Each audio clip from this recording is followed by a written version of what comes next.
कबीर साहब कहते हैं पर्वत पर्वत में फिरा कारण अपने राम, राम जैसे संत मिले जिन सारे सब काम।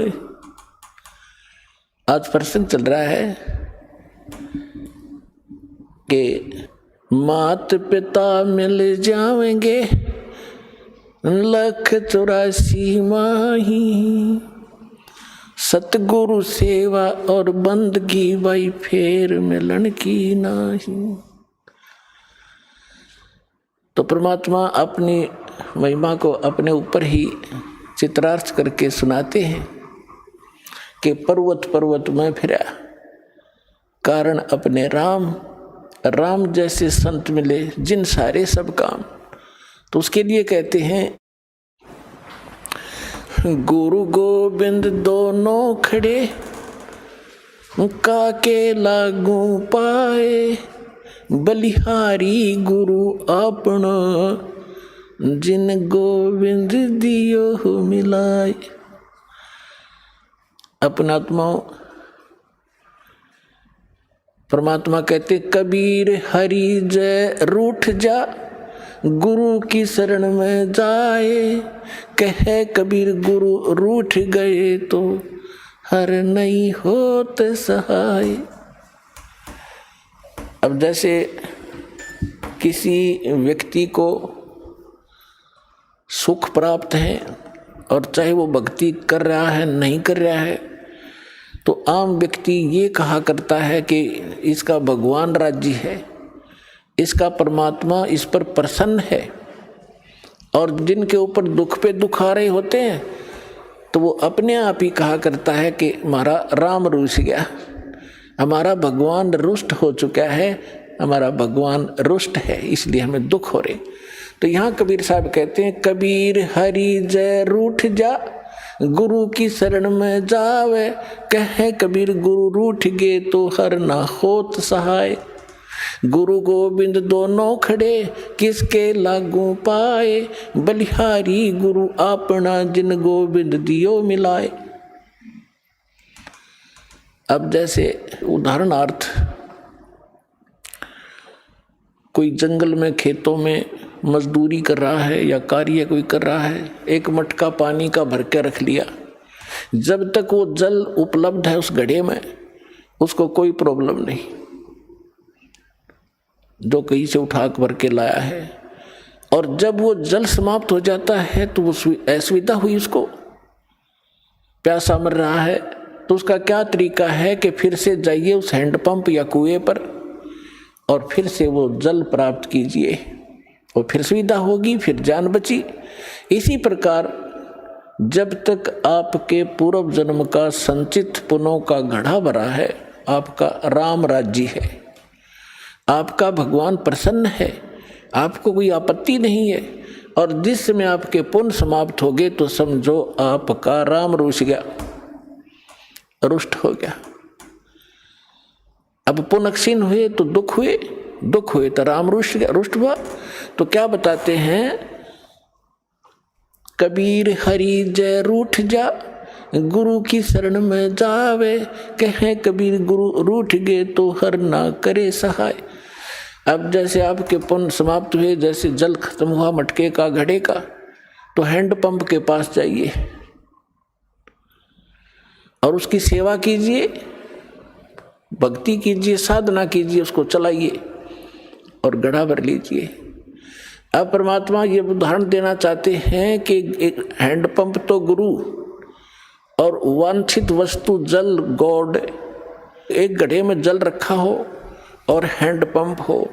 आपसे कोई कहे कि मैं इन दोनों में से आप कौन सा सिलेक्ट करोगे, आप घड़ा चाहोगे, जल रखोगे या हैंडपंप रखना चाहते हो, तो अंडरस्टूड है कि इस हैंडपंप से तो लाखों घड़े भर लेंगे और इस घड़े में तो जल है तो एक दिन भी पूरा नहीं हो सकता, चलेगा। तो यहाँ कहते हैं कि गुरु गोविंद दोनों खड़े, जल तो गोविंद है और हैंडपंप गुरु है, हैंडपंप से ही गोविंद मिल रहा है आपको। तो क्या आप पे उदाहरण देते परमात्मा, बलिहारी गुरु आपना जिन गोविंद दियो मिलाए। हम तो बलिहारी गुरु के ऊपर जिसने गोविंद मिला दिया। तो परमात्मा क्या बताते हैं, फिर मर्यादा बताते हैं ऐसे सतगुरु की, भाई गुरु से अधिक ना कोई ठहराई, मोक्ष पंथ नहीं गुरु बिन पाई। आप नित्य नियम डेली पढ़ते हो, ये आप डेली पढ़ते हो, इससे ज्ञान यज्ञ का लाभ होता है, लेकिन इसको गहराई से विचार नहीं करते हो। ये आपको इसलिए दिए हैं, आपको दोनों लाभ होंगे, एक तो ज्ञान यज्ञ और साथ में आप सतर्क रहोगे तो लाभ होगा आपको। इसमें क्या बताया गया है, गुरु से अधिक ना कोई ठहराई, मोक्ष पंथ नहीं गुरु बिन पाई। राम कृष्ण बढ़ते हु पुर राजा, तिन गुरु बंद कीन निज काजा। गई भक्ति सतगुरु की करही, आदि नाम निज हृदय धरही। गुरु चरणन से ध्यान लगावे, अंत कपट गुरु से ना लावे। अब यहाँ परमात्मा बताते हैं कि गुरु से अधिक किसी को नहीं माने। अपने आत्माओं, ये फाउल पॉइंट बताए जाते हैं सत्संग के माध्यम से, खिलाड़ियों को भी सिखाया जाता है कि तुम ऐसे करोगे तो फाउल हो जाओगे, ऐसे करोगे फाउल हो जाओगे। तो जो बच्चा खिलाड़ी उन फाउल पॉइंट से डरेगा तो सफल होता है। अब जैसे इस ज्ञान को सुनकर समझकर,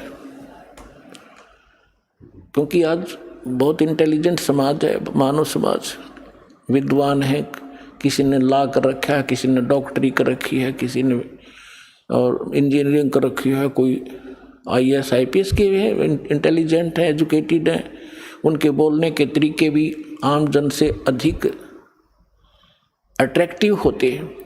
तो यहाँ इस ज्ञान को समझकर, और कोई कहीं खड़ा होकर कोई ये प्रवचन करता है और फिर कोई ये कहता है कि बहुत अच्छा प्रवचन किया, इसने बड़ा अच्छा ज्ञान दिया, बात वही है तो दास से सुनी हुई है। तो ये कौन कह सकता है ये बातें? जिसने शराब पी रखी हो, गुरु के ज्ञान में और उसके द्वारा बताए गए उस ज्ञान में आप अंतर मान गए कि इसने बहुत बढ़िया बता दिया, तो आपने गुरु से अधिक माना उसको, तो आप फाउल हो जाओगे। एक सीधी सी बात है, किसी के घर चोरी होगी और किसी ने जाके संदेशा दिया कि भाई आपके घर पर चोरी होगी। अगर सामने वाले ने शराब नहीं पी रखी होगी तो तुरंत उस सतर्क होगा और पूछेगा भाई कितना के धन खराब हुआ, और जैसे भी फिर आगे बताएगा वो बहुत इतना ही पर्याप्त है उसको ये सुनना कि तुम्हारे घर पर चोरी होगी। और उसके साथ 2-3 और शराब पिए पड़े थे, उन्होंने भी सुन ली।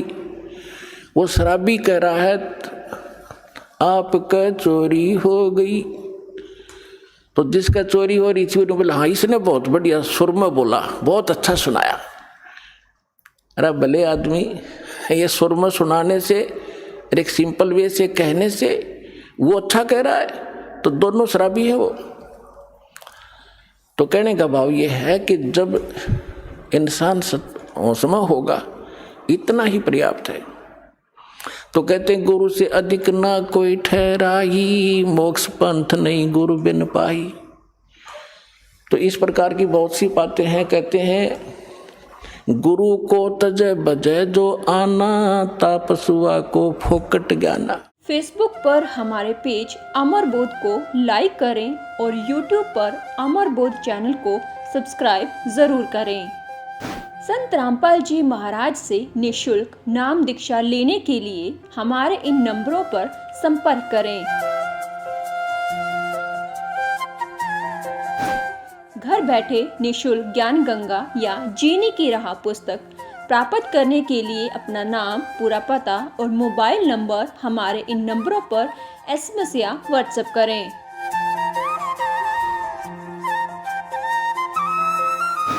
अधिक जानकारी के लिए हमारी वेबसाइट supremegod.org पर विजिट करें।